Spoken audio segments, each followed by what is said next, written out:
garantit la liberté de conscience. De celle-ci découle la liberté de manifester ses croyances ou convictions dans les limites du respect de l'ordre public. La laïcité implique la neutralité de l'État et impose l'égalité de tout devant la loi, sans distinction de religion ou de conviction. La laïcité garantit aux croyants et aux non-croyants les mêmes droits à la liberté d'expression de leurs croyances ou convictions. Elle assure aussi bien le droit d'avoir ou de ne pas avoir de religion, d'échanger ou de ne plus en avoir. Elle garantit le libre exercice de culte et la liberté de religion, mais aussi la liberté vis-à-vis de la religion. Personne ne peut être contraint au respect des dons ou prescriptions religieuses.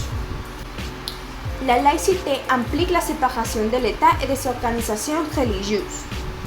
De cette séparation se déduit la neutralité de l'État, des collectivités territoriales et des services publics, non de ses usagers. La République laïque impose ainsi l'égalité des citoyens face à l'administration et aux services publics, quelles que soient leurs convictions ou croyances.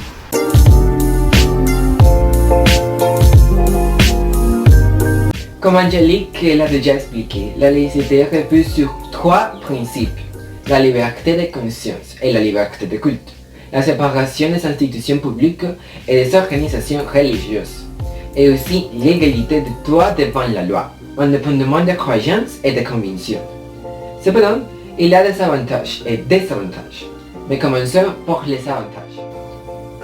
Premier, l'objectif principal du État laïque est de pouvoir garantir les droits et les libertés considérés comme fondamentaux pour l'être humain, c'est-à-dire défendre les droits de l'homme. Deuxième, l'idée d'un État laïque trouve son origine dans le libéralisme, dont le principe est que tout l'être humain est libre. Cela signifie que chaque citoyen a le droit de disposer sa vie, de ses biens et de ses revenus comme il veut. La seule limite à la liberté individuelle doit être le respect de la liberté de l'autre. Et finalement, les principes qui régissent l'État laïque sont purement sociaux et non de nature religieuse. Par exemple, dans un État laïque peut exister le droit à l'avortement, indépendamment de ce que pense la religion de ses sujets, bien que l'État laïque présente de nombreux avantages pour les citoyens. Mais la laïcité peut également présenter un grand désavantage dans la société, et ce qui peut apparaître un manque d'équité entre les membres de la société, à cause de que l'État se retrouvera probablement avec un gouvernement avec plus de pouvoir, ce qui n'est pas très positif, parce que le gouvernement offre la possibilité d'annuler ou de limiter d'autres libertés et de le faire avec moins d'opposition.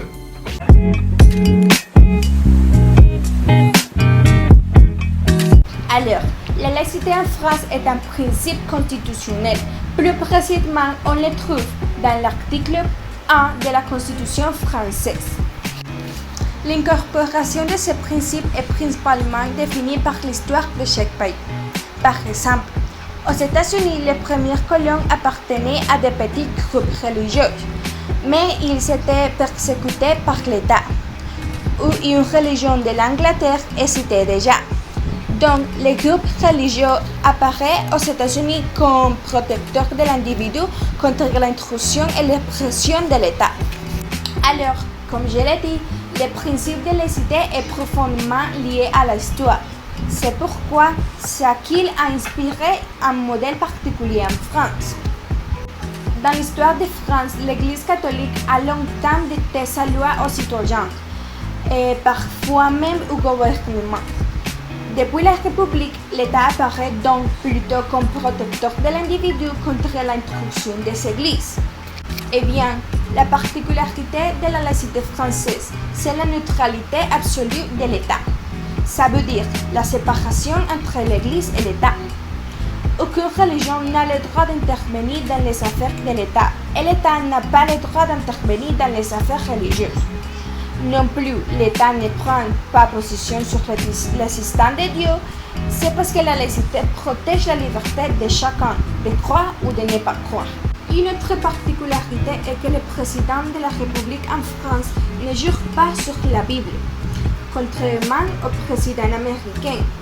Il n'y a pas de prière avant la réunion du Parlement ou du Conseil municipal, précisément à cause de ce principe de laïcité.